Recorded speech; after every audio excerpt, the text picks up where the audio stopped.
So we're back, and 2 days after posting the video on YouTube, the Miata doesn't start. The Miata left me stranded on the side of the road with my buddy.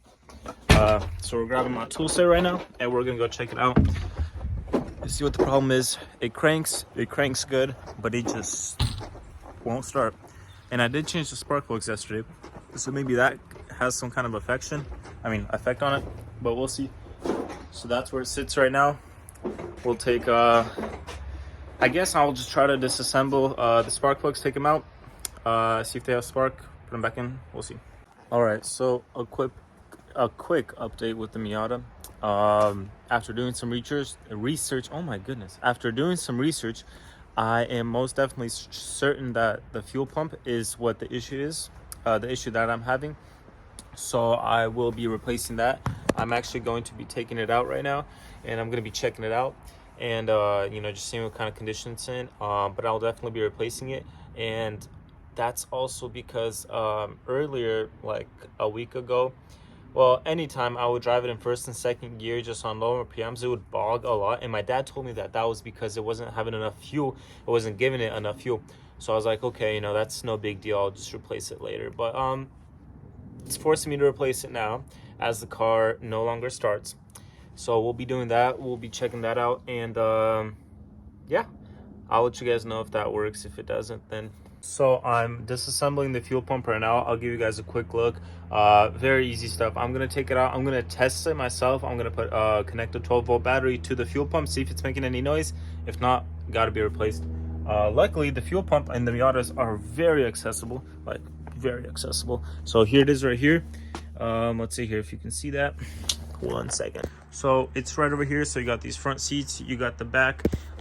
Roll that up, and there's gonna be some carpet material. You're gonna want to take off the screws. There's 1, 2, 3, 4, 5, 6 screws. Take that off. That goes there. So you're just gonna take that aside, throw that to the side, and here's your fuel pump. So what you're gonna do is there's a clip right here that connects here. You're gonna press in the side right over here. Press that. Take it out. Take that off. Take that off. It seems that someone's already been messing with it because those aren't original. Originally they have little you just plier it and slide it out. So you're gonna have to take that out, and put a napkin underneath when you're gonna be taking these tubes out, because fuel might drip, probably will drip. So you don't want a lot of that fuel out there. So just take that out. All right, so we're pretty much set. Wear gloves. It'll help out. We got our paper towels, and we'll get that going. Let's see here. So yeah, like I was explaining earlier.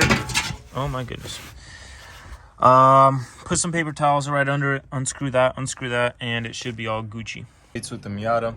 So we replaced the fuel pump. The fuel pump works when we connect it directly to this part right here. Oh my goodness, right here. It works. It pumps fuel. The car starts. Now, what we're having issues is there's no power from the relay to the fuel pump. Hello, peoples. So update with the Miata. We basically the Miata stalled on us, cut power. We brought it home, bought a new fuel pump, put the fuel pump in. The filter for the fuel pump was really dirty, so we cleaned that as well, put the new pump in, and it still wouldn't start. So what we did was there's a relay for the fuel pump under the steering wheel. We connected a 12-volt battery with wires to the relay, and that had the pump working. So the pump's working good. So now I figured that we have the power from the relay to the fuel pump, and the car started when we had a 12-volt battery connected to it. So there's no disruption in electrical from the relay to the fuel pump. So that's all good. Now the question is, that relay is connected to some sort of other relay or other fuse box in the engine bay, and we don't know where that location is. So I'm gonna look through some diagrams. I'm gonna try to find it. If we're gonna have some issues finding it, I'm just basically gonna take out the back of that relay, put some wires in there, run them all the way to the fuse box on the passenger side, and connect it to the fuel injection fuse, which basically means that every time your key is going to be on, the fuel pump is going to start going, because the fuel pump is working. So the only issue is basically from the engine bay to the fuel pump relay. There's no power, but from the fuel pump relay to the fuel pump, it's working just fine.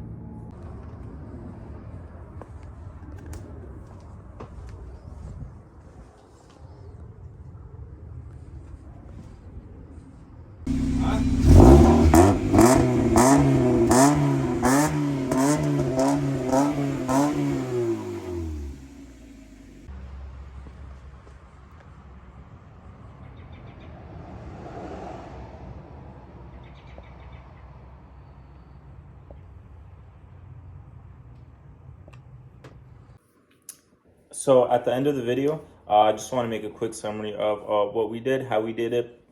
Basically, we took out the fuel pump, realized that the filter was dirty, cleaned the filter, put a new fuel pump in, just the pump, not the whole assembly.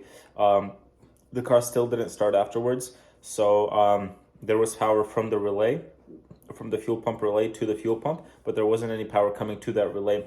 So we dug around, we couldn't find it. So what we did is we got a positive wire, connected to the positive of the relay, wired it all the way to the fuse box on the passenger side, and connected it to some random white wire that was also positive. And we made sure that that wire, when you turn the ignition on, the fuel pump starts going. So what that does is basically, it's not the correct way, it's a good kind of bypass, you can say, for that. But it'll work for now, maybe until I go to some electrical guy that can figure it out. But yeah, every time you turn the ignition on, the fuel pump starts working, car starts, no issues whatsoever. So it's good. We just wired it through the frame, put it in there, connected it, made sure it's not touching any other wires. That way it doesn't short out, or trip. So that's basically how we did it, and it works. Recommend this way if you don't have the ability to find that wire as well, and if you just want to bypass it. I think I'll ride like that for a couple months. It's not the safest way, but it'll definitely do the job. As always, like, comment, subscribe. I appreciate that you guys stuck around, watched the video, and hope you guys finish your projects.